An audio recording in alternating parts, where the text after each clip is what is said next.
O senhor citou, enfim, na pergunta anterior, né, a questão da fiscalização dos ônibus, né? Isso realmente foi muito ativo, enfim, acompanhei naquela época essa questão toda. Ultimamente, enfim, até na entrevista de ontem também à Globo, o Eduardo Paes falou, olha, abri a caixa preta, resolvi tudo.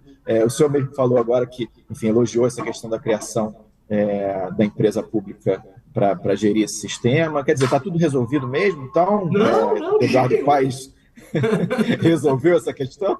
Não, não, não. Eu falei de uma questão que o Eduardo e grande parte da mídia sempre criticaram o pessoal e que o Eduardo teve que dar o braço a torcer e fazer o que nós dissemos 10 anos antes. Ele demorou 10 anos para tomar uma medida. Quanto dinheiro não teria sido economizado no bolso do trabalhador se essa medida tivesse sido tomada quando deveria?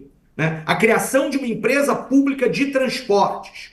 Portanto, isso não é a solução, até porque nós todos sabemos, e quem entende transporte público sabe, de que o respiro que parte da população está tendo com a Transbrasil, ele é temporário, porque vai superlotar, porque vai colapsar o sistema e porque ele compete com a Supervia. E a Supervia é mais cara e com pior qualidade. Os passageiros da Supervia vão continuar vindo para o ônibus, isso vai superlotar a Avenida Brasil, o BRT da Avenida Brasil. É a mesma coisa que aconteceu em 2012. Tem um respiro que vai virar propaganda bonitinha de campanha do Eduardo Paes, mas no futuro muito próximo, no médio prazo, as pessoas vão estar entulhadas, feito sardinha em lata, naqueles mesmos ônibus do BRT, porque ele é tecnicamente equivocado, porque ele continua respondendo aos interesses da máfia dos ônibus. Então, Eduardo não resolveu nada.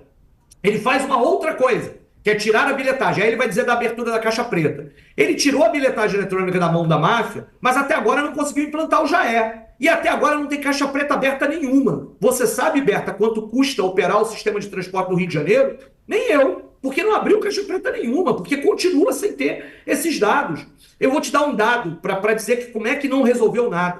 O subsídio da prefeitura ao SPPO, não é BRT, aos ônibus das linhas convencionais, subiu 333% em 2 anos, quando você pega a média por mês. E a quilometragem só aumentou 49%. Como assim? Quando eu era vereador e esse debate estava sendo discutido na Câmara de Vereadores, a lógica era o subsídio estará vinculado ao aumento da oferta. Nós estamos falando de 300, e inflação nenhuma explica isso. 300% a mais, 333% a mais de subsídio para 49% a mais de quilometragem. Portanto, não tem caixa preta aberta nenhuma e o dinheiro continua para as mãos da máfia, porque é a essa máfia que o Eduardo Paes serve. É a ela que o Eduardo Paes serve.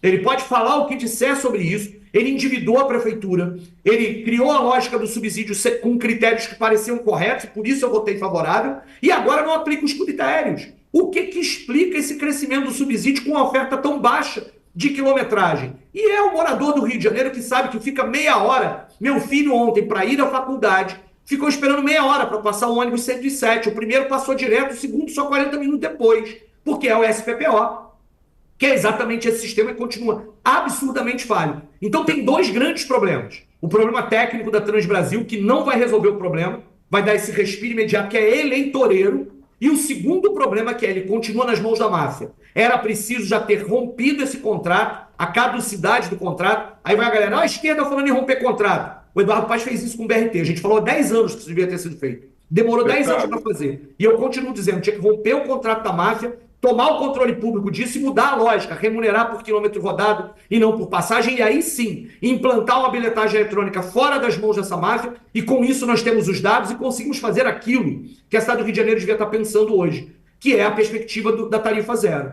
Nós estamos apresentando no nosso programa de governo aqui um programa que chama Sextou Carioca. Vamos aproveitar essa ideia de que todo mundo, quando chega sextou, nós vamos produzir ônibus de graça para todo mundo no final de semana. Vamos começar pelo domingo, vamos antecipar isso para sábado, vamos chegar até a sexta-feira para diminuir o custo da passagem no bolso da vida do trabalhador, para o trabalhador ter acesso à cidade. Ainda vamos articular de que nesses dias do Sextou Carioca, os equipamentos públicos de cultura vão ser gratuitos para que ele tenha acesso à cultura, educação, ciência e torne a vida melhor dele. E isso vai nos permitir entender como vai funcionar o sistema neste processo, para planejar a extensão da tarifa zero para toda a cidade do Rio de Janeiro. Agora, isso só se faz quando a gente romper com a máfia dos ônibus. E nesse ponto de vista, Eduardo não resolveu nada.